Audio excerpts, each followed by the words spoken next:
How's everybody going? Can everybody hear me okay?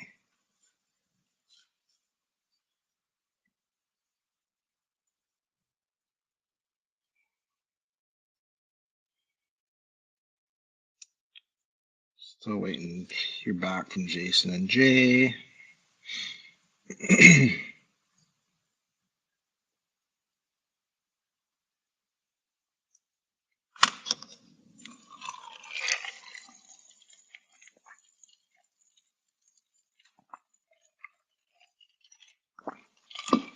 Well, while we wait for those guys to join in here.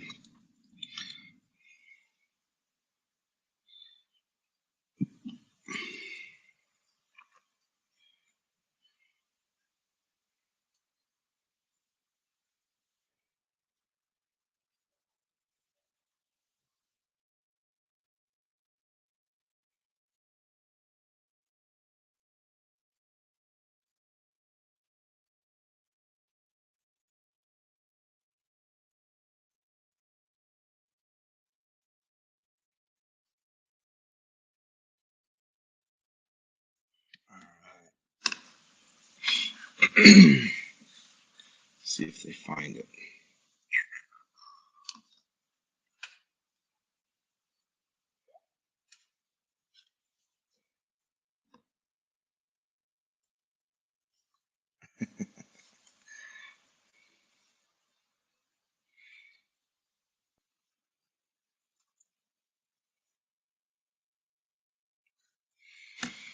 All right, can everybody hear me?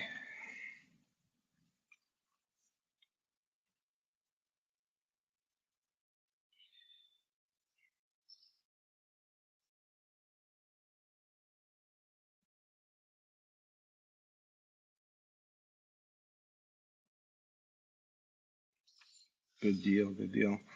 All right, well, it is another Tuesday night. Just waiting for Jason and Jay to join in here. I know some of these guys watch Facebook, some of these guys don't. It's kind of hard to try and keep track of everybody. So yeah, we've got all kinds of stuff happening here lately. Obviously, the water conditions and water levels continue to be a pretty hot topic. The fishing is incredible though on the Wolf River right now. Some of the other places, guys have been getting some perch in some places, some pretty secret spots, I guess, if you want to call it that. But the perch and walleyes, and um, I've heard a few guys getting some crappies, and it's fishing's good. It's just the water levels. Trying to get boats in anywhere is, especially out on Winnebago, is kind of a nightmare. Out on the up on the Wolf spots, some of the boat landings are closed. The biggest thing is, with the bigger boats, is the fact that you just can't get down far enough. There's only a few landings on the Wolf that you can actually get down far enough before you drop your trailer off the back of the ramp. So you just got to be careful. I know Chico's guys are still getting some boats in by underneath the bridge in Fremont, but you gotta be careful. You go too far and your boat drops off. You could definitely do some damage, bust up your trailer or break an axle. I've seen all kinds of crazy stuff happen over the years. Guys, I know guys are getting a lot of nice fish, walleyes up on the bay, up in Ocano and Pensaki, Peshtigo. Jeff says, I put in that Kiso's rat is too shallow. Yeah, I can't imagine that you'd even be able to get anywhere, Jeff, on the rat right now. That would be surprised if you could get a boat up and down that channel. A lot of the spots that the straightaways anyway on the river, you can see the bottom. Normally should be 6 feet or so right now, and you got to trim your motor up just to get through some areas. It's pretty crazy. Winnebago, keeps dropping, and I see a lot of pictures, guys posting pictures from all over the place, and never seen anything like it. The shorelines, guys could drive around out on the lake in a vehicle off some of these boat landings, and I know it's illegal, so don't get caught doing it. Don't be driving your vehicles. I don't think you can drive on any lake beds. I know people are doing it, but you're not supposed to. So yeah, just some crazy times. But for guys that want to get out, a lot of fish have started to move up the river. Kind of a big influx of fish here over the weekend went up, and a lot of the 15, 16, 17-inch males, that are great eaters. It seems like there's still a lot of those 10, 11, 12 inchers. You can catch piles and piles of those things. But when you find a school of these bigger ones, it can be over pretty quick. It's been, a lot of guys I talked to, and stuff that we've been doing too, 50, 60 fish is not, it's not hard to do right now. And, no current, guys can anchor or spot lock or, anchor up on some of these fish and just cast to them. And we've tried everything. We've caught them on Ned rigs. We've caught them on 3-ways. We've caught them on just 16th-ounce jigs with a minnow, split shot, and a hook. Any way we've really tried, we've caught these fish. So now's the time. If you're definitely looking to get out on the river and catch a bunch, now's the time to definitely do it. It's a lot of fun, and if anybody's looking to get out, I got plenty of openings, boats back here. I had some boat issues, a couple warranty things that had to be taken care of, but that is done, and we are back ready to go. So if anybody's looking to get out even this weekend, let me know, and we can definitely make that happen. Let's see, we've got I don't know if anybody follows any of the bass stuff at all as much as there's Jason joining us. I'm gonna bring him in. There he is. Cheers. Cheers, buddy. How are you? Doing all right. Did Jay get the message at all? Oh, I highly doubt it. We don't check our Facebook Messenger very often, so. No? Okay. I don't have his cell number. I don't know if you can text him. Tell him Yeah. to check on Facebook, that link, and then we'll get him on too. But yeah, we were just kind of talking about what happened at the Bassmaster down in Texas this past week. Some pretty crazy weights, man. That was pretty impressive to watch. Jay just texted me. Hold on a minute. Okay.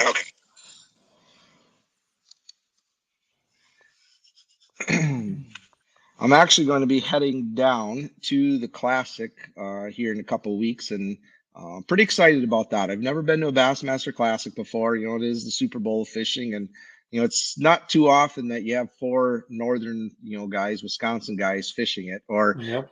we've got Gussie, Jay Przekurat, Adam Rasmussen, and Josh Wiesner. So 4 guys that I fished with for a while up in the Wisconsin area here are going to be fishing. So it's going to be pretty exciting, and I know Jason's pretty excited to head down, and it's going to be cool to watch everybody. It's going to be super interesting. This is my second time down there now watching Jay, so it's I got a good feeling about this one with him being familiar with Grand Lake and that area, and he's actually got a trophy out of that place, so he's pretty confident. That's awesome. I guess we'll find out if he logs in here and gets online. Yeah, I can't wait to chat with you guys. The when are you guys gonna head down? Tuesday. Okay. Yep. And your brother, and he's for sure coming down too, correct? Yeah, he'll be down there. I'm not sure what day he's getting down there, but he's staying with Rasmussen, I guess, in that crew. Yeah, I think I'm staying in the same house with him. So Okay. Let's see. Oh, can you email me the link? Yep, I will. I don't know if I have Jay's email either. JAY_Przekurat. Okay, let me get there. JAY_Przekurat. BRZEKURAT. Most difficult name to pronounce in all of fishing. Yep. At Yahoo.com.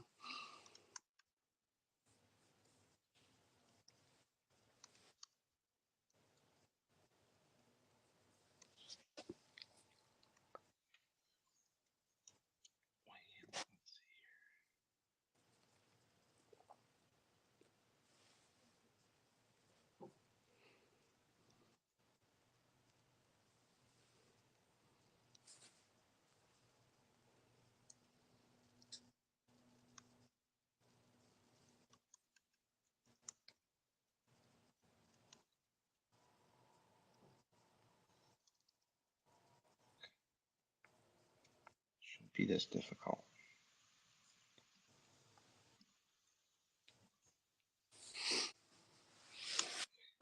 All right. Let's see if he gets it. Okay. So, Jason, you got the boat ready? I'm pretty much ready. I mean, I've got, let's see, what am I waiting on? Dakota lithium batteries, and taking it in on Monday to get wrapped a week from today. So I guess I'm ready. It could be fished right now. I do have batteries in there, but it's just stock batteries from Ranger. So Gotcha. What's the wrap this year? I'm doing whitewater again. Same deal. Okay. Mm-hmm. Awesome. And we'll let you guys talk about whitewater too here once we get Jay online. Yep. How much ice fishing did you get in this winter? 0. No, not a For the once. for the lack of ice or just lack of ambition to go? Lack of ambition. Yeah. Jay went a couple times, catch some early crappies, and then catch a couple meals out of there, and then call it good for the season. That's about it. Yeah. I mean, he So, kicks off so early that it doesn't. He's got to get shit ready for the first event and pre-practice and a lot of rigging, and you know how it goes. yeah. Yep. What so what are you doing in the off season? Pretty much same thing, between the boat shows and seminars, and then There it is. rigging the boat, ordering tackles, making sure contracts are all signed and ready to go, and took a trip to Florida for a week just to get a little vacation before we kick off, and about it. Hey, welcome, Jay. Welcome. Oh, thanks for having me. Yeah, It's no, past thanks for his being here. bedtime. Yeah, I know. Are you back home, Jay? Yep, I'm at home. Got Nice. home. Oh, what was it? Not last night, but the night before. Got the long drive done pretty quick, and it wasn't too bad. So we're back. Nice. Now, do you guys keep your boat down there someplace, or do you bring it all the way back? No, I brought it back just because the Classic's only like 11 hours away, which will be the next one. And I had a lot, to be honest, I had a lot of stuff to fix on it after the last 2 tournaments. Toledo and Fork was probably the most brutal beatings I've ever seen taken on boats. I mean, there was one guy that he was just idling. He wasn't even running or anything. And a stump, I assume the stump had some kind of piece of metal in it or something, but actually punched a hole right through his hull of his boat. And he had to find a whole nother boat for the tournament, just idling around. I mean, it's the worst lake for both of those lakes were the worst lakes I've ever seen for just absolute abuse on boats. So I know back in the day, right, during the Merc trailer would always be around, and they'd have service trailers. I'd assume that you guys have that for the Bassmaster series, correct? Yeah, they had quite a bit of service there. That service trailers were pretty full for this one. I'm not gonna lie. Every time I drive by it, there was like 4 or 5 boats waiting in line at the Mercury trailer there. It was not good. Not good for anything really. It's not good for profs. It's not good for it's just bad. So how much damage did you incur? I never actually hit anything running, which was nice. I rolled over a lot of stumps, hit a lot of stumps with the trolling motor, which is always scary, especially when because a lot of the lake's so high right now to where the last time we were there, you could see them all. You could see what, before you hit it. Now it's like every single one's like this far underneath the surface. And the problem with that lake is you can only see maybe like 10 to 12 inches down at max. So before you're even up on it, I mean, you're just, pinching because you're like, man, it's like a pinball machine in there, Does that help? There you go, sideways. There you go. Yeah, now we can see better. Yeah, so the lakes are high down there right now? Pretty high. Yeah, the Toledo was almost at full pool, which is pretty unusual for this time of the year there, from my knowledge anyways. Usually they don't get full pool until May or June, but they had quite a bit of rain. Interesting. Mm-hmm. Well, officially, guys, thanks for joining me. We get quite a few guys from all over the Midwest that watch, and obviously it gets archived and a bunch of people watch. So you've got Jason Przekurat and Jay Przekurat, father and son team, and Jason, I've known you for it's got to be close to 25 years now when I met you doing PWT stuff. Let's see, you're crooked there now. Now we got to figure out how to fix it here. I'll put it back where it was. Yeah. Okay, there you go. And you did pretty much all the walleye stuff. How did Jay get into bass fishing versus following Dad's footsteps in walleyes? Yeah, I guess it was because of when I got home from a walleye tournament, I was kind of sick of walleye fishing at the time. You get 10 days on the road and you get home, and Jay wanted to go fishing. So, when we did go out in the boat, it was just trying to get as many bites as we could, and bass was the easiest thing around here. So it was, not to say they're easy to catch. They are kind of easy, but at the same time, it was go out bass fishing. And not to mention we had a pond by our house here. It's not our pond, but it's a subdivision pond, a local area here that it had a lot of bass in it. So when I was gone, Jay would be down there fishing and catching bass, and that's kind of how it all started. And I think when I started a tournament in town here, it was a multi-species tournament, so we could weigh 3 fish or 3 bass and 3 walleyes per day in a 2-day event. And when Jay was 11, I think was the first year I took him out, and he was my partner in that tournament. And I caught 637, I think it was, largemouth. And it was probably the biggest bass in the river at the time, and probably still is. But Jay netted it for me on the second attempt, and he went Ike and Ellie on that fish, and he was hooked ever since. So that's how it all kind of started. Super cool. Pretty much. And how old were you at that time, Jay? I think at 11 probably. That was the first ever tournament that I think you ever let me participate in as a team to an actual tournament, not just a whatever.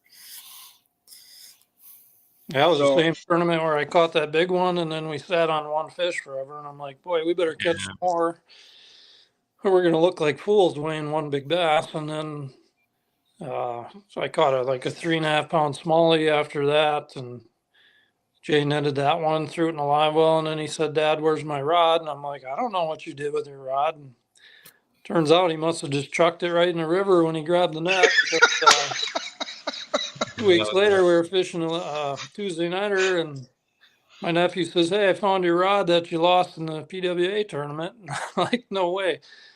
And he's like, "Yep, still had the tube on it and everything was tied on." He pulled it out of the rod locker, and sure enough, same rod. I said, "You can keep it. It's yours." So we know what happened to the rod. Jay just trucked it over the side. Interesting. So, Jay, I've got a 21-year-old son, and as a dad, and Jason can probably relate to this too. It's frustrating fishing with your kids. Stuff like that happens. Yeah, it can be really frustrating, but it's also, the memories and everything else. You guys are at a whole different level than just an ordinary, father-son thing.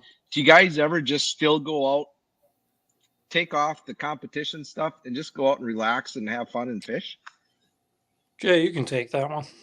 Yeah, I mean, we probably don't do it as much as we did maybe a handful of years ago. Just because now that I'm fishing the elites, I feel like I'm gone. We always have conflicting schedules, or it's just something. But we have gotten out a handful of times just to when we go to places when we know the bite is good. Like we schedule things around like when we know we're gonna go to say Sturgeon Bay in May or something. Like when we know we're going to catch a lot of fish. Like we won't just go out on the river here we will do that occasionally just to, go out for a few hours and catch a couple of fish. But we like to plan around, when we're going to go out and whack, 50 of them on a place. That's kind of what we like to do. Yeah, the fall bite is probably one of our favorites because we're done fishing. Yeah. And that 1st of October for us is like usually a prime time for smallies, and you can go just about anywhere. They're biting, and we'll run up north and we'll run wherever and just spend a day somewhere and catch 30, 40 smallies and enjoy the last of the year, Yeah, I will say the fall is probably the time that we fish the most, just because we have no tournaments and just trying to get the last couple trips in of the year. I try and fish until as late as I possibly can, but yeah.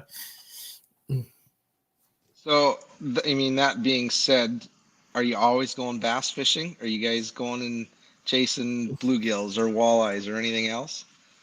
It's mainly just bass, honestly. We don't.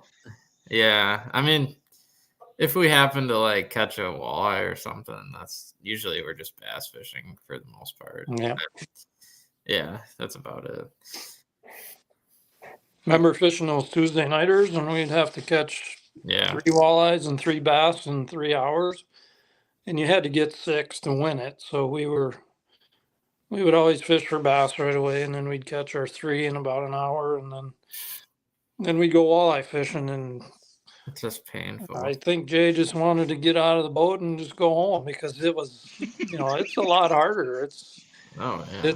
It's a brutal bite on the river, and you got to be good at it. And occasionally we'd win a few Tuesday nighters catching 6 fish, but yeah, it's a totally different game when you go from catching bass to walleyes. Yeah. No. So, Jason, if you could go back and start over, would you follow the walleye side or would you follow the bass side? I thought about that a lot of times, but I think I would probably stick with the walleyes.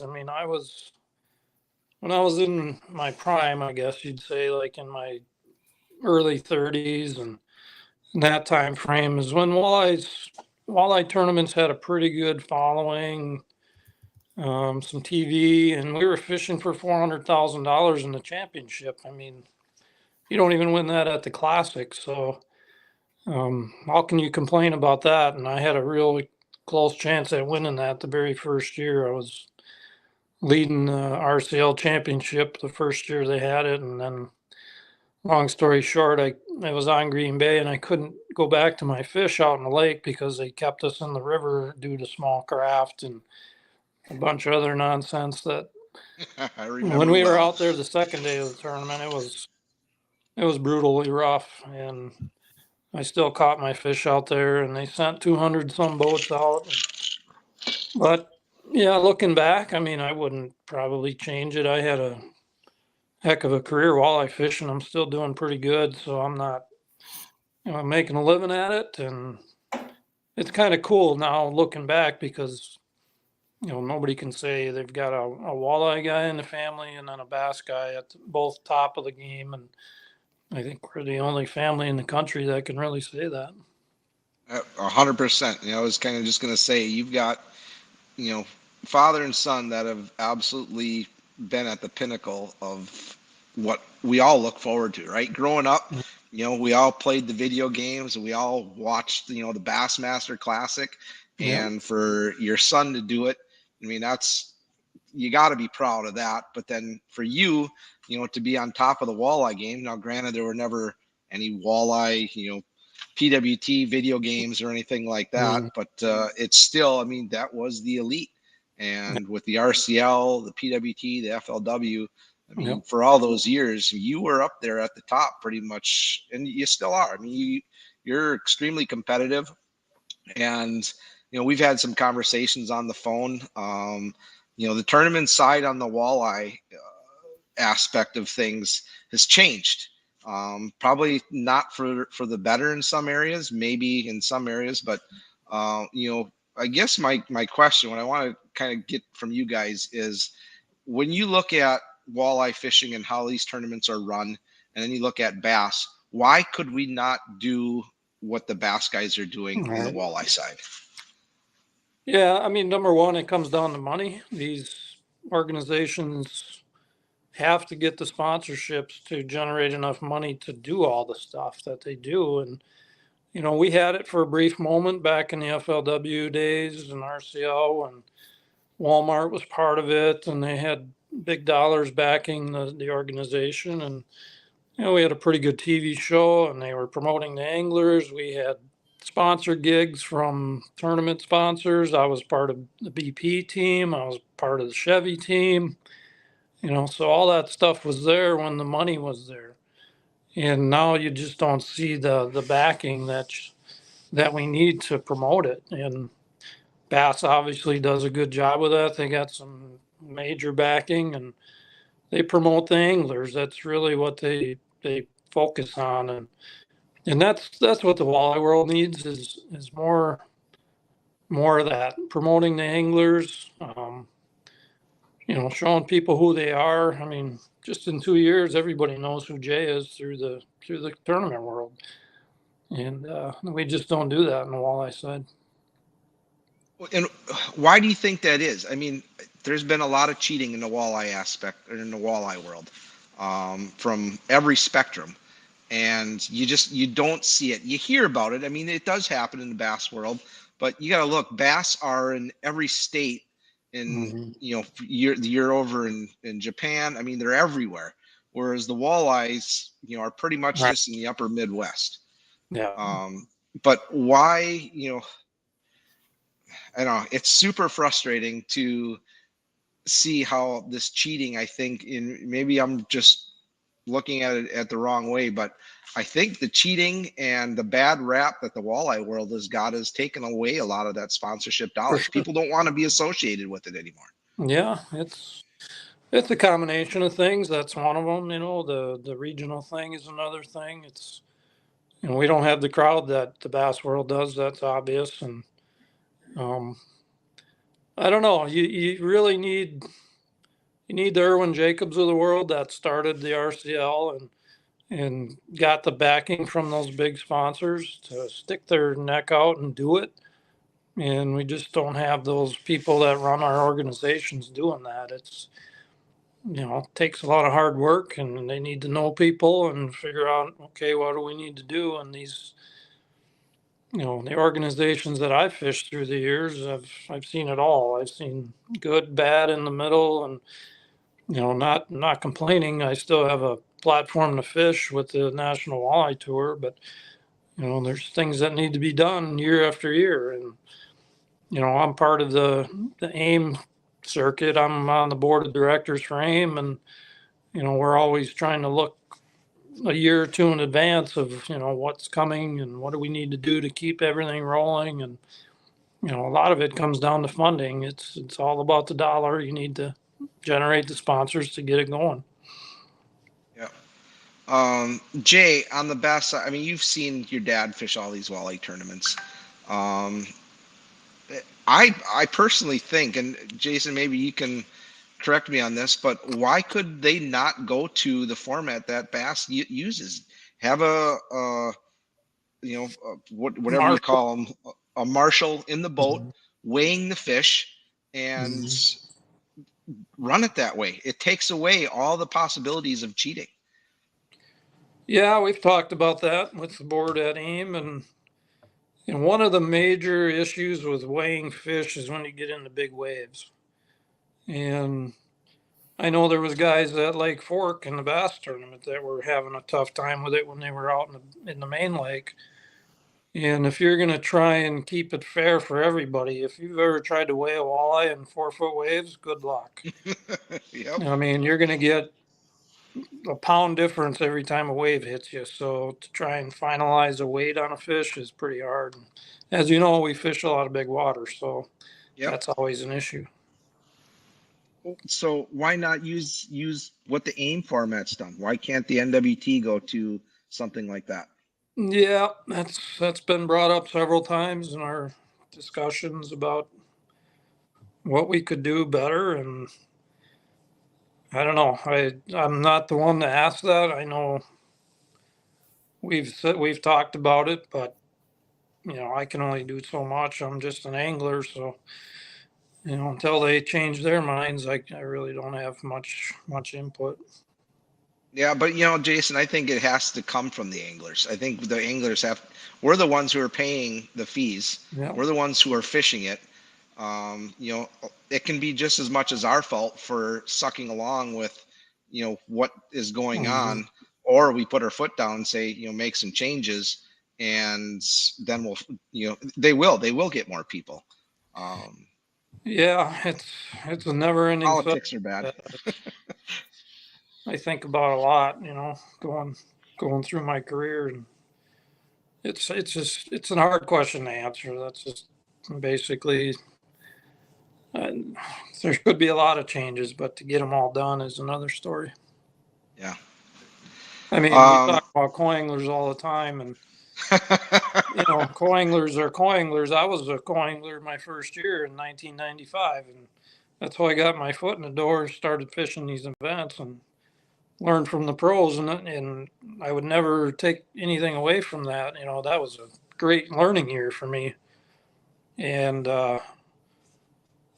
we got a waiting list of co-anglers for a reason, because they want to get in our boats and they want to learn how to fish. And Yep. they want to be more successful. So, they could still learn a lot by just being in the boat and not actually fishing. And I'm actually for it. Like, if you ask me what a perfect walleye tournament for me is, it's one man in a boat, and we net our own fish, we catch our own fish, and we have a marshal, just to make sure nobody's bending the rules by doing something crazy. And these people nowadays, the co-anglers don't get to fish as much because we have live scope, and that's a whole nother subject. But when we're live scoping, we're gonna get there.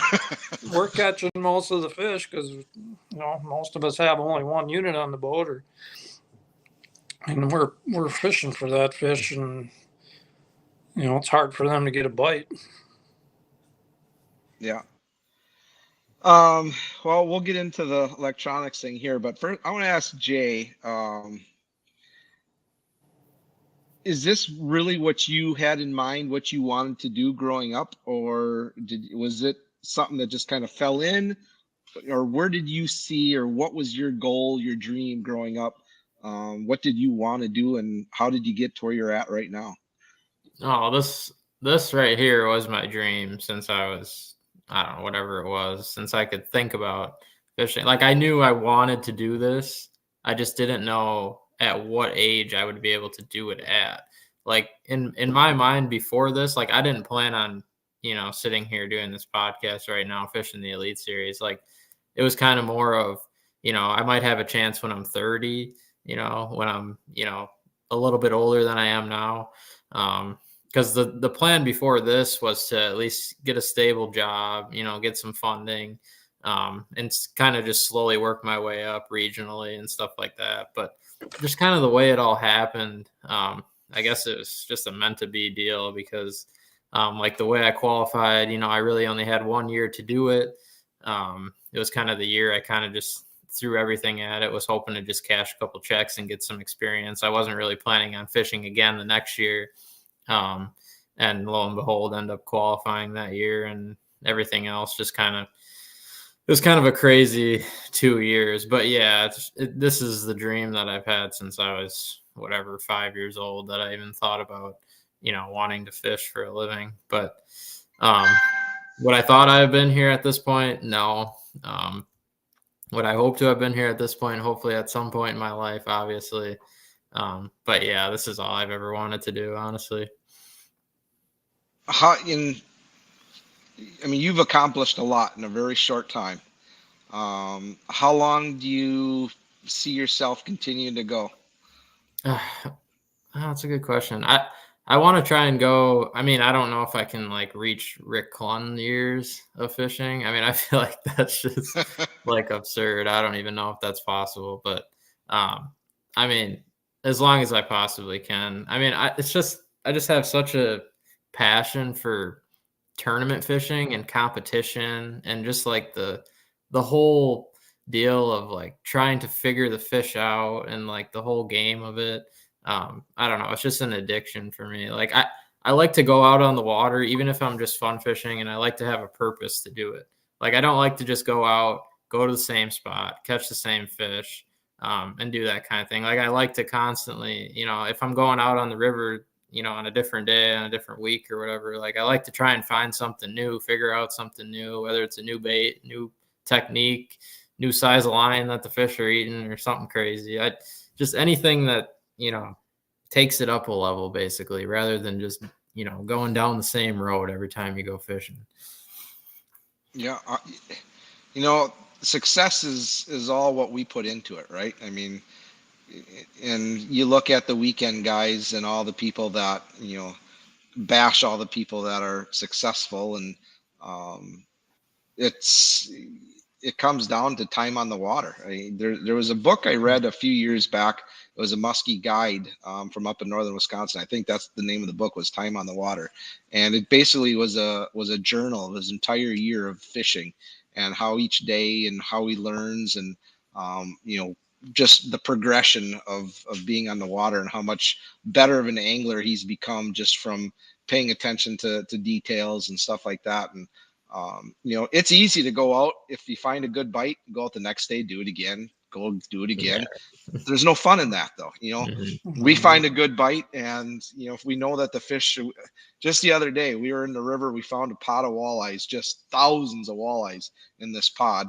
And sure, we could have sat there and just whacked on them with a jig and a minnow, but I just started throwing everything I possibly could to see what they would actually eat. And we were catching fish in the river, 36-degree water. We're catching them on Ned rigs. We're throwing, just stupid stuff just to see, to have some fun with it. And right, you have to do that. If you want to be successful, you have to explore. You have to do new things. Yep.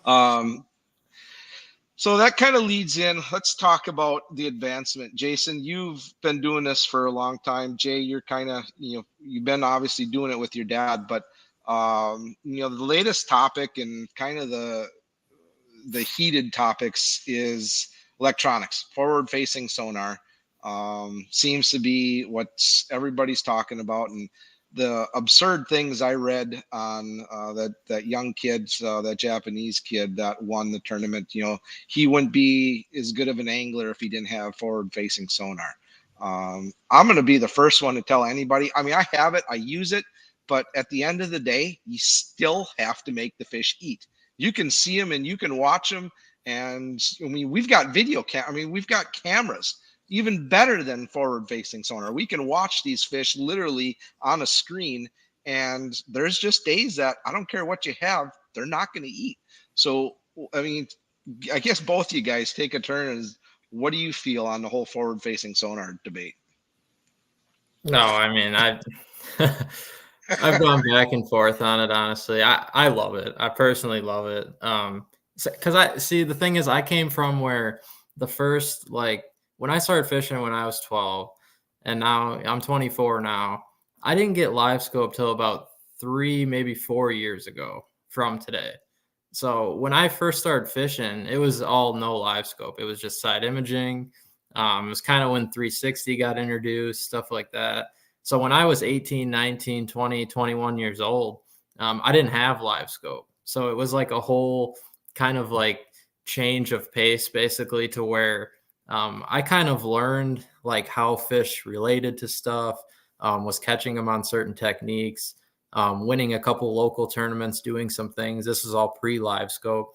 And then when live scope got introduced, it basically just told me like, you know, the stuff that I was doing was completely not even close to what I thought the fish were doing. Like where I caught, you know, these smallies on a point on a lead line, why they were there, what they were doing there. When live scope got introduced and I actually got to go look at those fish and see what they were doing, it just opens up a whole new world to techniques, ways to catch fish, you know, learn fish behavior.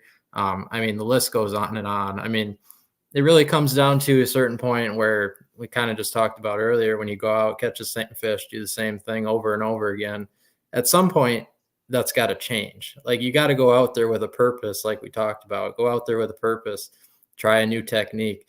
I mean, in reality, would you really be able to try all these new techniques without live scope? Mhm. No. I mean, you'd just be fishing blind. You'd be fishing blind 5 feet down over 20 feet of water, hoping to God you got a bite. So that's kind of my take on it, is like all these new techniques and new crazy things that we're using to catch fish wouldn't even be around right now if live scope didn't exist. So we needed to change the pace in the fishing industry, I feel like. And I feel like that obviously helps with new techniques and everything else. But I don't know. I love it. I'd hate to see it, you know, go away or per se, or do something with it, because you look at it now, 5 to 8 years down the road, people are going to be laughing at live scope. Like, oh, that was like live scope. Like, what the heck was that? Like now we got, you know, now we got this basically is what it's going to come down to. You just got to keep up with it. I mean, that's. Who was it that had the glasses at the tournament? I never actually got to see the glasses at all. Well, that was Ed Loughran, but yeah. They even asked him on stage. He didn't use them in the bass tournament. He used them crappie fishing, and that was the only time he used them. And people are saying, "Oh, the bass guy's using them in the tournament." And yeah, I don't think so. Fake news. I mean, again, that's another step forward into what is. I mean, we know it's going to come. We know it's here. But for ice fishing, or you know, the guys that are out on the boat, that's a hell of an idea. I mean, to be able to have all your information, you know, right on your glasses. Yeah, I mean, it's crazy. It's a possibility. I don't know if it'll ever end up at that point. But my biggest thing with live scope is you still have to know when to do both. You can't. I mean, there's going to be a lot of tournaments where live scope is not going to be the primary deal, and you got to know when to adjust, go on a whim, go into a pocket, flip a dock, catch a big one. Like that stuff's never going to go away. Now you can obviously use live scope to your advantage to know if that dock or that laydown has bait around it, if there's a fish around it. You may not see that fish eat your bait on live scope, but yeah, I mean, you're still going to have to know when to do both. I don't know. Somebody said it last week. I was watching a lot of the tournament that Jay was in, and they were talking about the 80-20 rule, which is, you know, 80% of the year the fish live in a certain area, and 20% of the year they're shallow. And walleyes are no different than bass. They move. Seasonal migrations are always going to be part of it, and nobody even knew really what was going on in that 80% of the time, because they were out in la la land. They were out roaming open water, chasing bait, and you know, the amount of information we've learned about any kind of species in the last 2 years because of live scope is insane. Like stuff we thought we knew, we read about. Yep, the fish do this, the fish do that. That's not true. Now that we know that with live scope. So it just opens up so many more ways to catch fish. And the only concern I really have about live scope is, and I say it's not a technology problem, it's a people problem, is people can't be keeping all the fish they catch. You are going to catch more crappies and panfish with this live scope, and you don't need 25 of them a day like you can keep here on the river. It's just wrong for the fishery. So that's the only concern I have about it. But I mean, how can you complain about learning where walleyes live year round with live scope? It's awesome. Well, remember when side imaging came out and how awesome, I mean, to be able to cruise Yep. around out on big water and see these fish suspended over, 80 feet of Yep. water, that was incredible. Yep. And, then 360 came out. And for me, I mean, as a guide, obviously we want to try and keep our people on fish as much as possible. And we have to do it responsibly. Um, and using the electronics to find them is always half the battle. But when 360 came out for ice fishing, I was like, oh my God, this is the greatest thing in the world. And then live scope comes out. It's like, there's always that next thing, right? And it's going to be interesting to see what that next thing is. But we've talked about it on this, podcast. Everybody's talked about it. We have to be policing ourselves when it comes time. The average angler, if we're going out and we're harvesting fish, it's a lot easier now to find them and most of the time catch them when you have all these electronics. Problem is that these lakes cannot support every single person's going out to these 80-acre lakes with a live scope, tracking down these pods of crappies and bluegills and harvesting and taking everything out of these lakes. There's not going to be anything left. And that's really, what we have to control and figure out. And, some of these states and some of these lakes, Wisconsin's starting. I mean, they're making some great progress. We're going to that 3 fish limit here for walleyes statewide. A lot of the panfish lakes over by me are going to that 5 or a 10 fish limit. I would love to see nothing more than just go to a 10 fish limit statewide for panfish, 3 for walleyes, be done with it. Yep. I agree. I mean, 10 panfish is more than enough for a meal. And God, yeah. Why do you need 25 of them? It's crazy. It's anarchy. I mean, that's old stuff. That was in place 50 years ago. I mean, it needs to be and changed. we all did it, Jason. I mean, growing up with my grandma and grandpa, when it was still 50 per person, we went out every single day. I mean, we would kill 200 fish a day for 2 straight weeks. And but that's what they ate. I mean, they didn't eat, they didn't go to the store, they didn't buy groceries. They ate fish, they ate, vegetables out of their garden, they ate venison. They didn't go to the store and buy things. And and if the world keeps going this way, that's the way we're going to be too, and we'll be back to harvesting everything. But Jay, my buddy Lance, and I know Jason knows Lance. He's got a question. Does Jay have any advice for my 10-year-old son that lives the fish just like Jay as a kid? Any suggestions to help him get to the Elite Series one day? I'd say just fish off the bank anywhere you can. That was my biggest thing when I was that age. I'd go from right after school. Obviously, I had the pond by the house, which really helped. But I'd always I'd have like 5 or 6 shoreline spots that I'd go to. It seemed like almost every day, whether it was on the river. And it didn't matter what I caught either. Like I could catch catfish, I could catch northern, I could catch crappie, walleyes. It didn't really matter what I was catching. As long as I was catching something and learning something the day I went out and fished from shore. I don't think I actually started fishing in a boat, like physically by myself until I was, 17, 18 years old. So it was all shore fishing for me. Any species, anything I could learn, not the greatest equipment, live bait, stuff like that, stuff that's going to get you bites and get you learning on the water before you take that next step was the biggest thing for me. Yeah, we would and literally having drop him off wherever he wanted to go and just leave him for. He would usually have a buddy with him or whatever, but Yeah. we'd go pick him up and he'd be there till dark. We'd be yelling at him to come to the car, and he'd be like, "One more cast," So he was always down somewhere fishing. It was mostly a lot of spillways and dams and stuff like that we have around here on the river. Because that's just a fishy area. A lot of those areas have, just a lot of fish gravitate towards dams and spillways with current and stuff like that. And that's where I learned to fish pretty much. Learn to read water.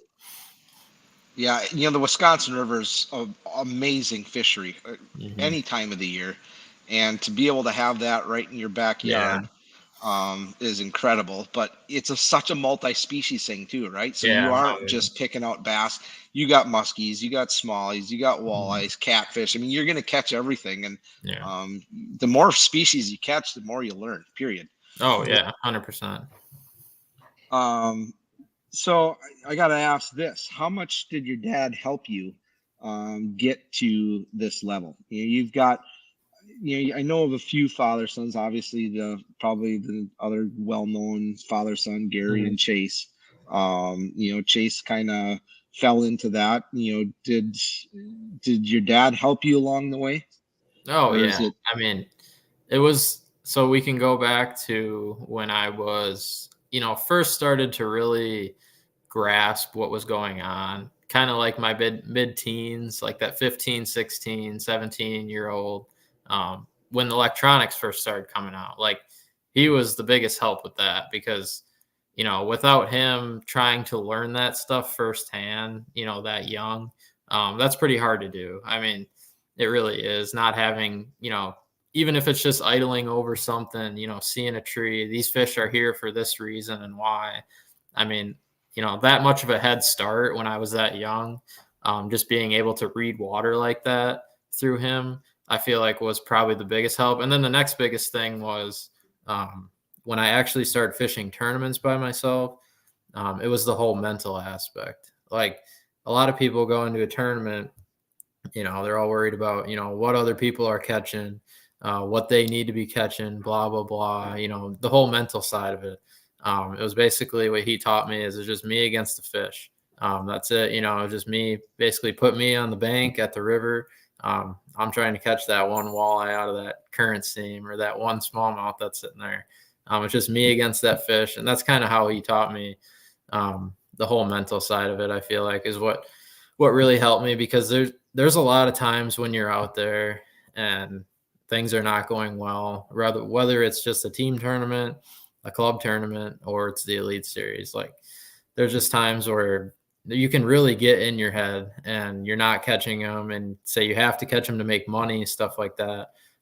That's where it really helped me to just mellow out. Stuff's going to happen the way it's going to happen. You have to put the fish in the boat. You have to make the right decisions, make the right adjustments. And I feel like that's really where he helped me the most, was the whole mental side of it. I've fished with your dad. We actually got partnered up for one of the NWTs. I didn't have a boat, so I fished as a co and actually fished with him out on Winnebago here. And Nice. Jason's always been calm as a cucumber. If he's not, he surely doesn't show it. He's pretty level keeled. And fishing tournaments, for people that have never done it, especially at that level, the mental game is, I'm not talking about mental when it comes time to knowing where to go and what to throw and tactics, techniques. The self, I don't even know how to explain it. There's a side of things that you always start second guessing yourself, and everybody's kind of got their own little deal to get out of that funk. I'm going to be me, it's music. When we get into a funk, the first thing I do, I'll turn on some Weird Al polkas or something crazy and just start singing and dancing, just to get that mindset back to be positive and having fun. Because if you're not having fun and you're not positive, you're not going to catch fish. Yeah. And you have to stay on top of that. What do you guys do? Well, I don't play music. I hate music fishing. I'm going to be honest. I feel like it's kind of a distraction. I don't know. I mean, I like to go through, I always have some kind of game plan prior to going into the tournament. And I don't always rely on that plan. Like if stuff, a lot of the times that plan usually never works out. So I always have things in the back of my mind where either A, I thought looked good, or B, it was just places that I have confidence in. Like I like to go shallow, fish rivers, fish current, fish a jig, isolated structure. Like in the back of my mind, I remember an area on Toledo Bend that looked like that. I went back in that area and caught a couple fish just because it was my confidence area. I hadn't even caught a fish there in practice. So I feel like it's stuff like that during the day that maybe just calms me down, where it's like, I need a couple fish, just go back to my confidence stuff. If I'm fishing, for instance, if I'm fishing out on Toledo Bend and I'm putting myself in a position where I'm like, man, like I've watched so many videos out here. These guys are throwing, 8XDs, 10XDs, these giant deep crankbaits. I got to be out there in 25 feet of water, cranking these deep ledges and stuff. Like that is not the way I go. Like I cannot possibly do that in a tournament. Like that's just not me. Like I have to go do what I like to do. And for the most part, if I'm doing what I like to do and have confidence in it, I feel like I'm going to catch a fish. Like if I don't feel like I'm going to catch a fish, chances are I'm not going to catch anything. Like that's just kind of how my days go on tournament wise. Yeah. I think one thing for me too is just never get distracted by what you heard. Hey, you got to be throwing cranks or whatever it may be. Like, do what you do. And that's what Jay's talking about. It's having confidence in the things that you can catch fish on. And the other thing is, like, so many times in a tournament morning, like I'll have, let's say I have a good practice and I'll have 5-6 spots. And the day of the tournament, even before takeoff, I might not even know where I'm going to start because I'm just looking at the conditions, understanding what's happening. The weatherman's not always right. The wind's not always the right direction that he says it's supposed to be. Just giving an example, one year we fished FLW League tournament, which I got in a few of those, and when they had that, it was out of Volcano, and we had fish going on Chambers Island. That's where I was going to go. And I got up that morning, put the boat in the water, and we were waiting around for takeoff. And I'm looking at the flag, and I'm like, it was supposed to be a west wind, and it was straight out of the north. And I looked at that flag, and I kind of lined up my compass to make sure I was just right. And he said, yeah, that is north wind. And I went over to my partner that I was rooming with, and I said, changing my mind, I said, I just looked at that flag, and I said, it's straight out of the north. And I said, you know where I'm going? He says, yep, I know where you're going. I said, so don't plan on seeing me at Chambers. He goes, all right, good luck. And I went to my spot where I hadn't even practiced. It's just a spot that when it's a north wind, it's a good spot. And I rolled in there and I was done with my limit at like 9 in the morning. And we couldn't call, so I had to just bob around out in the lake until 3 o'clock. And had a good bag and ended up second in that event. And then my buddy that went to Chambers only caught 2 fish because the waves were 6 and 7 footers and the wind was the wrong direction. And so he's like, yeah, that was a smart move on your part this morning to change your game plan like that based on what's going on. So, knowing when to make adjustments, when things aren't going good, and just understanding where you need to be. I'm on the water. Be doing just time on the water. Yeah, I have a pretty good. I mean, it comes down to success is time on the water. Period. You can't catch them. You can watch all the videos you want. You can read all the books you want. You can do everything on the computer, which a lot of guys do and consider themselves experts. But until you're out on the water, none of that means nothing because everything changes. Yep. Yeah. So actually, where I ended up catching the big bag on day 3 at Lake Fork. In practice, I've actually found that area, and it was lights out. I mean, I thought I was going to catch them in there in the tournament for sure. No doubter. I mean, the fish were off the bank. It was going to get cold, so I figured they weren't going to move anywhere or do anything. I started in there the first day of the tournament. Conditions changed, but it wasn't drastic. I mean, it got down to like 40 something that night, which for down south is colder, but it's still not, super cold. And I think I spent the first 30 minutes there and never saw fish. And it was kind of an area where I was like, it's either going to happen or it's not. And I was going to devote quite a bit of my time to this area trying to find them. And after the first 30 minutes, when I didn't even see a fish, I just completely left. I didn't let it, affect me during the day. It did affect me a little bit just because it was one of my primary areas. But looking back on it now, I ended up going back into that area late on day 2, had seen that the fish started moving back in. And then I started there on day 3 and ultimately caught the giant bag I did catch in there. But just those things where like you just have to listen to your gut, where it's like, if the fish aren't there and you're not catching them, don't force it. I think that's one of the biggest things. And I've made this mistake a couple of times where I'm just trying to constantly just force something. Like a fish will trick me. I'll go to an area, I'll catch a 5-pounder right away, and I'll just be locked in there for 3 or 4 hours. And next thing I know, half my day is gone. And I'm just trying to force those fish to eat, and they're just not eating. That's one thing I feel like I have to get better at. But at the same time, I'm learning just to let it go and just go find new fish. Don't let that, get to you when fish aren't eating or they leave, I got to ask this question because we've all done that. What you just said right there, cost me definitely some tournament stuff too. And when do you leave fish to go find fish? Yeah. I don't know. That's a tough one. Yeah. I mean, I'll touch on that a little bit. Walleyes are a little bit different, but yeah. There's many days where I've sat in one area all day for a tournament, in particular, like on rivers. And I know that it's a notorious good spot. It's just a matter of when they turn on.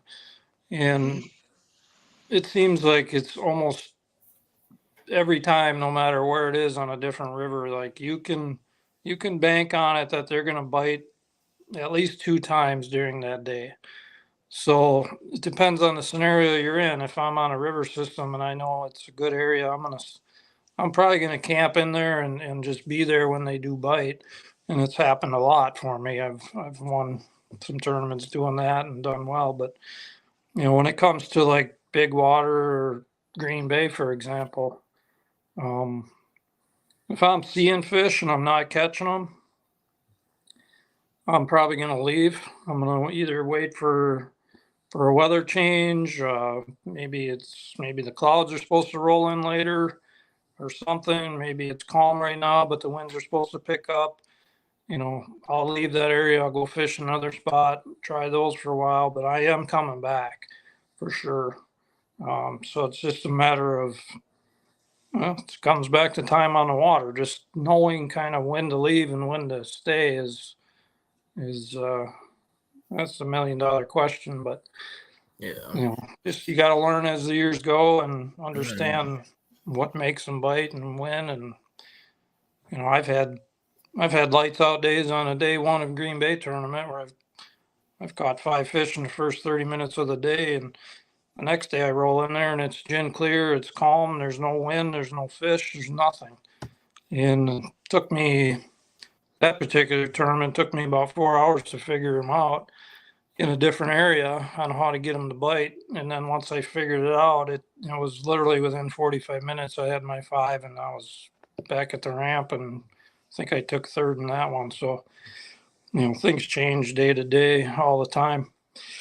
I was telling Jay the other day, I got all my notebooks from when I first started fishing. I kept notes like notoriously pre-fishing, tournament days, wind directions, temperatures, blah, blah, blah, blah, blah. I've never, ever used them to my advantage ever. And I still got all the books and the waypoints and all that stuff. And, you can go to Lake Erie on April 17th this year and whack them wherever you are. And then you go back the following year on the same day, and I guarantee you they're not going to be there. It's the way the fish are. You need to, I usually start with my GPS as a plain slate every year. I don't want to be chasing waypoints. I don't want to be, you get married to waypoints real easy. Once they leave your little screen there and you start getting too far away from them, you turn around and you kind of go back to them. And that's the worst thing you can do. You got to fish fresh, got to fish the moment and just figure them out for that week. And I'm going to touch on that. I think, when we look at local bodies of water, for us as the walleye guys anyway, people expect us to do good on our home bodies of water that, we're guiding out every day. But truthfully, guide fish versus tournament fish, it's two totally different types of things. Yeah. And, when you're going out and you're looking for big fish, I don't care about eaters anymore. And I don't go out to place. I want to win. So, sometimes it's going to be, you're going to take a gamble. And are they all going to work? No, it's, it never, very seldom does it always come together the way you want it to. But if you don't gamble, you can't win. If you just want to go out and place and just finish in the middle of the pack, more power to you. But if I'm going to fish a tournament, I'm not going out to be that guy. I want to win, and I want to win big. So, will I fail? Yeah, absolutely. I'm going to fail, but I'm going to learn. And, that's, again, comes down to time on the water and making yourself a better angler. Yeah, I agree. I mean, there's so many times I can remember through the years of, some of the water I consider home waters, and those are some of the harder ones because you're trying to remember all the things you've done in the last how many years you've been out there. And, looking at Jay's tournament when Lee Livesey won last year or whatever, not last year, but the last time they were on Fork, and this year he didn't do so good, and he talked about that on live. He's like, yeah, I've got so much history here, I try and force this and force that, and I can't fish all my spots in one day. So you got to pick what you think is going to work, and it didn't work. It happens to everybody. Yeah. A couple questions from some guys. We got some guys watching. Yeah, there's a few. I guess the question everybody always asks. I'll ask Jay first. Jay, what is your number one go-to bait for bass? What's your confidence bait? It would have to be it's called a structure jig. It's from Strike King. It's just a 3/8 ounce, do everything jig. You can swim it, you can flip it, you can whatever. It really doesn't matter. Flip it, it's pretty weedless. That's my number one bass bait because I can fish shallow with it primarily. You can fish deep with it as well, but if there was one bait where I just had one bait tied on and I went on a lake in Wisconsin and we're just going to go fun fishing, it would be that jig. All right, fair enough. Jason, walleyes. That's changed a lot over the last 10 years due to live scope.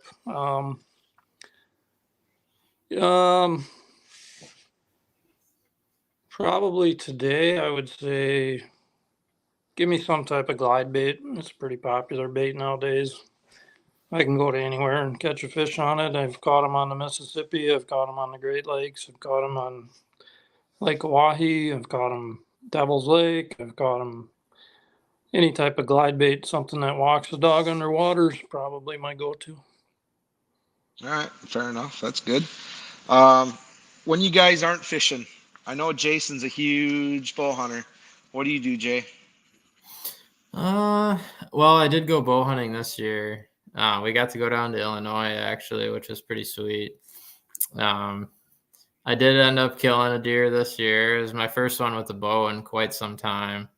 But other than that, honestly, I do some ice fishing, a lot of prep for the season. But most of the time, honestly, it's just hanging out with the girlfriend, the dog, and the family. Not really a whole much else. I mean, I hunt here and there, but it's nothing religious or anything. Jason?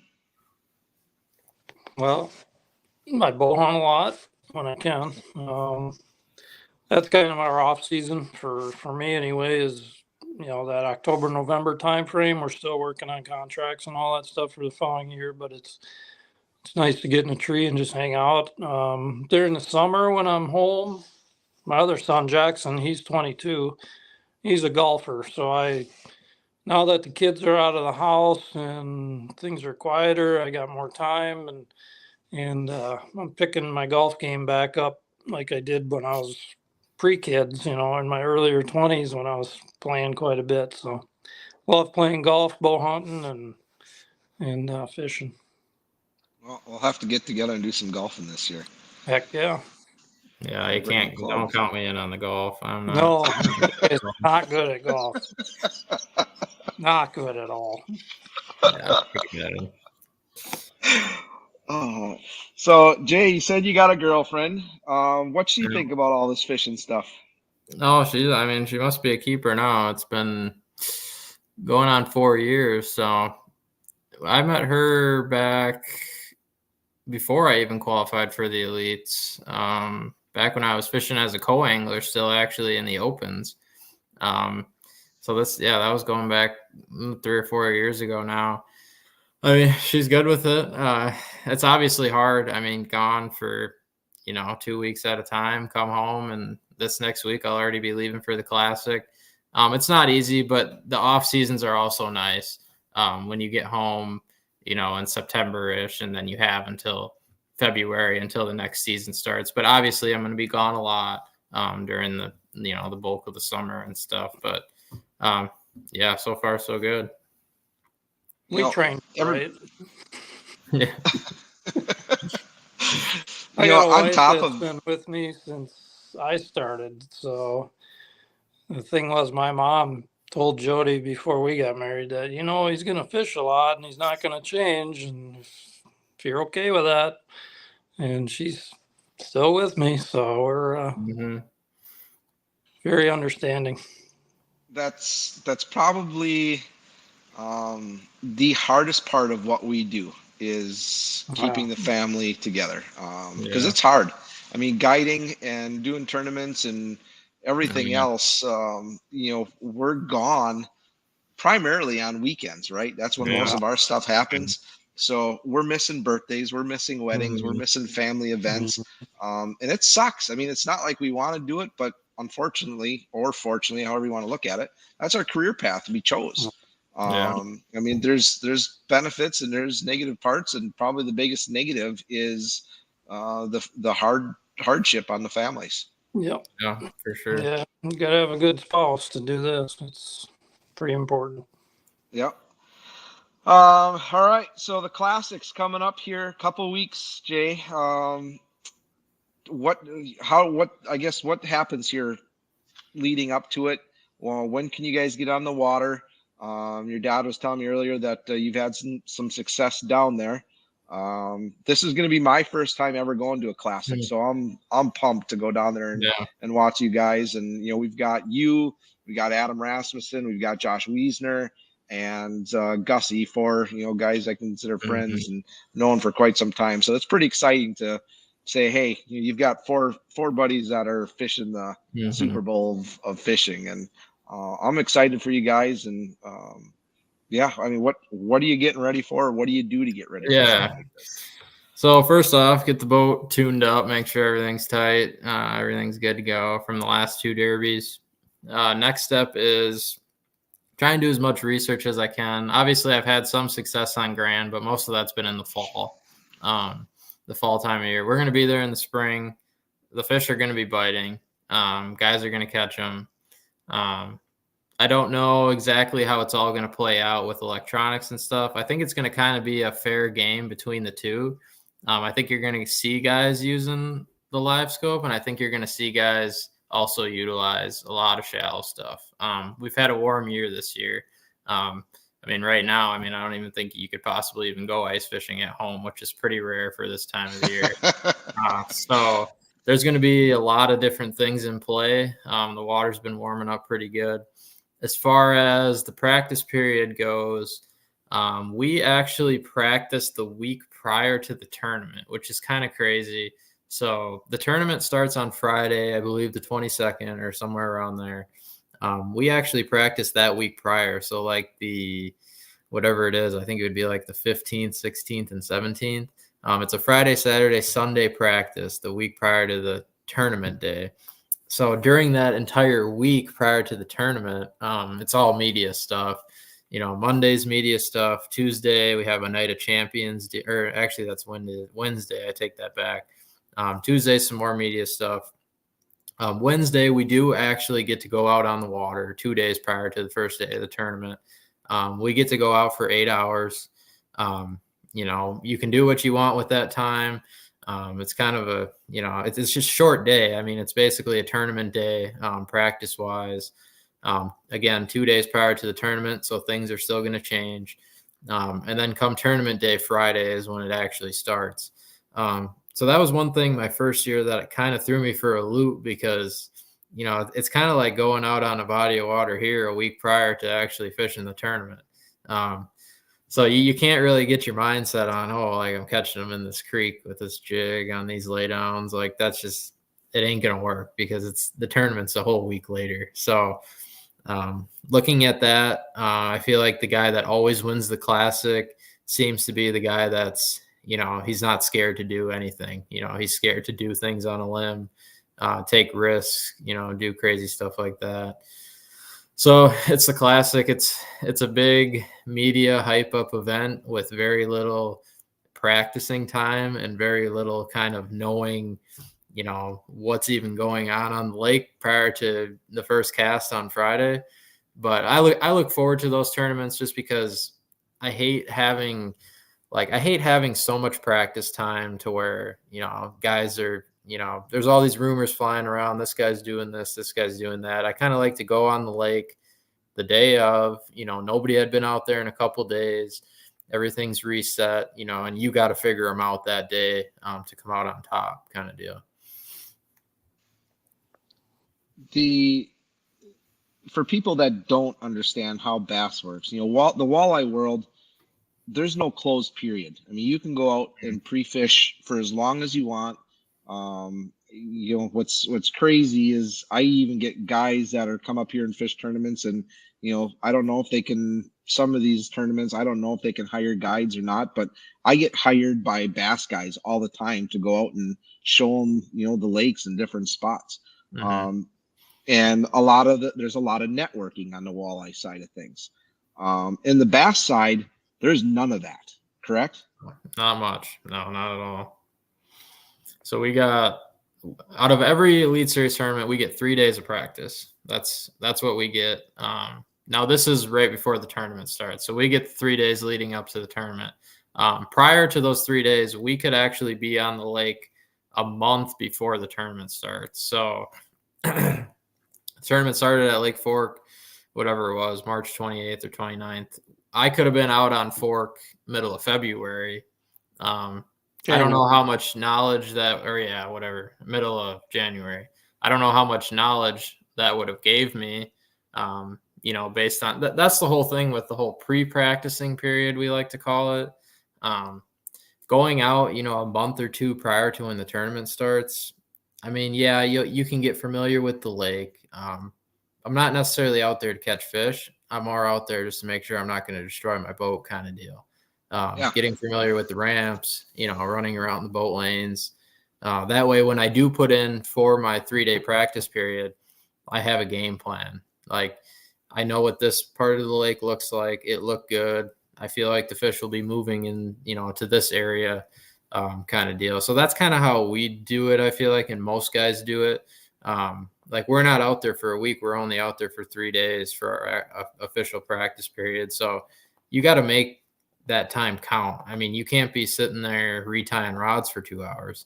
I mean, you got to be out there, spot on the spot kind of deal, because if you're not figuring them out at least, by your 2 days of practice and you come down to 1 day, I mean, chances are you're going to have to figure out in the tournament. And sometimes that's not always the best thing. Now, are you allowed to, is it unlimited sun up, sundown, or you get 8 hours or time on the water? So it's practice? 30 minutes prior to sunrise and then 30 minutes after sunset. is our. Okay, so you can have a full day on the water. Yep. Mm-hmm. All right. So when you're out there practicing, are you trying to cover as much water as you possibly can, or have you done enough research to kind of know what you're looking for and you're going to fish what you're comfortable fishing, your style of fishing, or are you just going off to outer space and trying something that you've never done before? Yeah, it kind of depends. I do the same thing where I kind of do the deal where when I dump the boat in, I play the weather. I play what the weather's going to be doing for the tournament, stuff like that. I never like to get into a mindset where I'm like, prior to the tournament, like I need to look at this area. I need to look at this area. Sometimes that does work out, but a lot of the time what I like to do is run around the whole lake, kind of see what's going on firsthand, and then kind of pick my areas. I've kind of learned where it's like picking my areas before I even get to the lake, kind of, unless I've pre-practiced. If I've pre-practiced, then I kind of have an idea. But if I go into the tournament, blind, I hate to just pick an area on a map and just start fishing there, just because you never know kind of what you're missing out on different areas of the lake. And the tournaments that I do well in, I generally hunker down in one section of the lake the entire tournament and never usually pick my trolling motor up once, twice, maybe 3 times in a day. That's when I do the best in most of the tournaments I fish.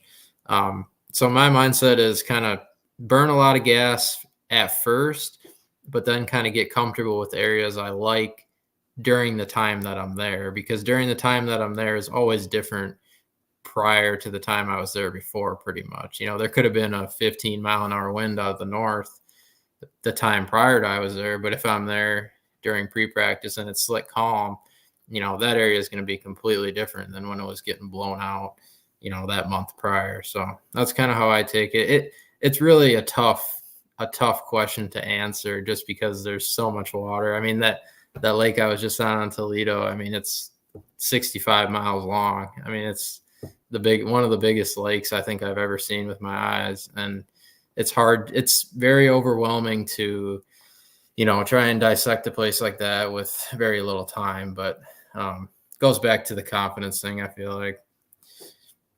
How much preparation, are you doing throughout the entire season before a tournament, looking at watching old, coverage from Bassmaster, looking at videos from club tournaments and trying to find YouTube videos from locals? I mean, do you put that time in?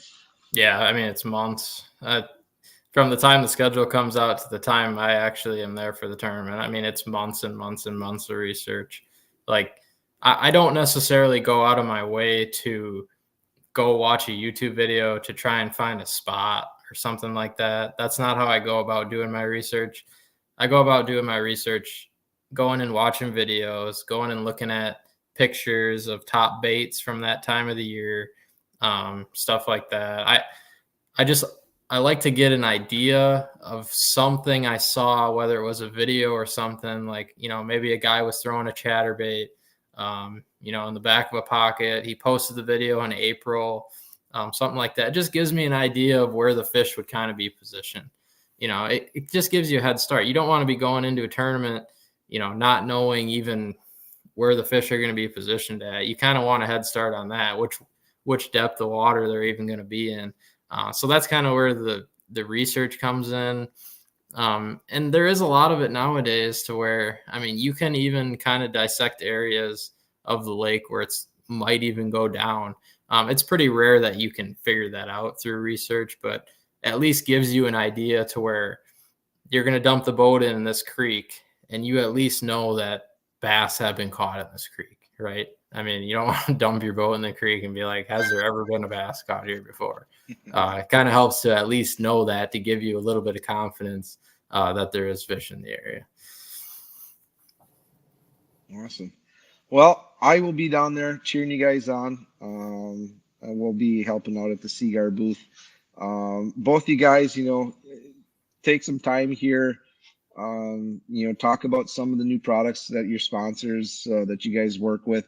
What are some of the companies that you guys? I know Whitewater is kind of one of the things that you and your dad both do. I mean, here's your time. Yeah, so whitewater striking lose is a big one. Threw a lot of their jerk baits the last week at Fork in Toledo. Did pretty well on those. Yeah, for the most part, obviously Garmin's been a huge one this year. It's the biggest topic of fishing right now is Garmin and live scope and all that. So, I mean, it's a huge player. What can I say? It's going to be a huge player moving forward throughout the entire season. So, yeah, Jason? for me, like this year, I've got Salmo is going to be a big company for me. They were acquired by Rather Outdoors, which is striking and lose as well. And we started developing all the new baits for Salmo. They hired me to help them with that. And we've got a full line of plastics out there now. We've got our shad baits. We've got our jointed baits. We're working on a bunch of new stuff that's coming out at ICAST. Touching base with Whitewater a little bit because they are a fairly new company. Jay and I started with them when they didn't even have any clothing. They are a clothing company. They're owned by Nexus Outdoors, which is the same guys that work on Scent Lock, which is big in the hunting world. So a lot of these guys know clothing and what makes good clothing and where to get it made and how to do it right. But we're pretty excited for what's coming. Is pretty cool. We've got the new Great Lakes Pro rain suit that's available now. That's a really nice suit that and we're happy to see that it's finally out to market. And then we're working on another suit for, I believe it's going to hit the market this fall, 2024. So that one's going to be really nice. We've got the prototypes and been playing with them, and it's an awesome another step in the rain gear world. So, yeah, I mean, Luz has been great. We've got all the rods we need, and actually going to unveil a different rod this year at ICAST for kind of more specific towards the walleye world. So that's encouraging. And yeah, I mean, I've been with a lot of my sponsors for a long time, and that's one thing I get asked a lot about sponsors was, with Jay and getting a head start on some of that. But when he first qualified for the elites, what we did was put a list together of the companies he wanted to pursue. And I said, I don't care if you have 1, 10, 0. I don't care if any of the sponsors I have, if you don't like them or don't believe in them, you don't have to use them. But so we went through the list and he wrote down, the people he wanted to approach, and we just started making calls because we had literally 2 months to get enough sponsorship funding done to get him off on the road for the Elite Series. And yeah, he has a lot of different sponsors that I don't have, and vice versa. So it's been cool to see, what that has become, and it's been fun to watch. Yeah, that's pretty awesome. And I guess for the young guys that are getting into it, both of you guys are excellent at promoting. What, I guess, could you tell the people that are looking to get into it? What are some advice that you guys can share? Yeah, I would just have to say use the stuff you like to use. Use the stuff you have confidence in. Use the stuff you love. Use the stuff where you're going to talk about it on camera. Like, you're not lying about it. You're not, telling a fib about it or anything like that. That's kind of the way, because a lot of this, everything I use, I have full 100% confidence in. I mean, I'm going to go out day in and day out, use the same products I always use. And, I'm not scared when I'm on camera, or I'm like, oh, I got some competitor's product on or something like that. Like, almost 100% of the time I don't. I have stuff that I have confidence in on, and I'm using 100% of the time on the water. So I feel like pursuing people where you don't feel like you're, having to kind of put on this fake impression of, I like using this, but I never actually use it during a tournament kind of deal. That's not kind of the road you want to go down. Yep. Yeah. Believing in the company, believing in the people that are working for the company. I mean, that's a huge thing for me, is just having good relationships with people you like. And that's a bonus. But like for Jay starting out, it was job number one was to go catch fish. That period. Don't worry about the sponsorship game. If you catch the fish, the sponsors are going to take notice. And for him, he was lucky enough to do good the first year, and a lot of people took notice, especially after he won an event. So just catch fish, period. Yeah. Yeah, that's a bit. Everyone's nowadays is getting caught up in the whole YouTube craze and got to have so many followers on this platform and that platform. But when it really comes down to it, your biggest platform is yourself and, how you're competing. If you're doing it that way, whether you're guiding, face-to-face kind of stuff, just, catching fish is, from my perspective of it, not having any sponsors essentially going into the Elite Series, and now having what I have now, the whole portion of catching fish and being successful before trying to pursue that, social media route, I feel like is huge. And I feel like kind of gets thrown under the rug nowadays because, a lot of people are trying, and it's so overloaded with people, promoting on social media for all these companies, to where you just need to focus on your success first, on the water, rather than trying to do it on your phone. My word of advice: don't get wrapped up in all the hearsay and all the BS that's out there, because that'll suck you down pretty quick. Mm-hmm. Do you, and do it good. I mean, that's right. Go at it 100% and just do you. Don't worry about everybody else. Yep. Well, guys, I really appreciate your time. I'm looking forward to watching both you guys this year, and it's going to be fun. And I wish you guys both the best of luck. I know we could talk fishing and talk forever, but I'll let you guys be, and we'll see you guys here in a couple of weeks. All right. Do you have anything else to share? No, appreciate you having us on. We'll see you at the Classic. Yeah, appreciate it. Yeah, just excited for the Classic. Excited to get down there, and maybe something special happen. You never know. Any predictions?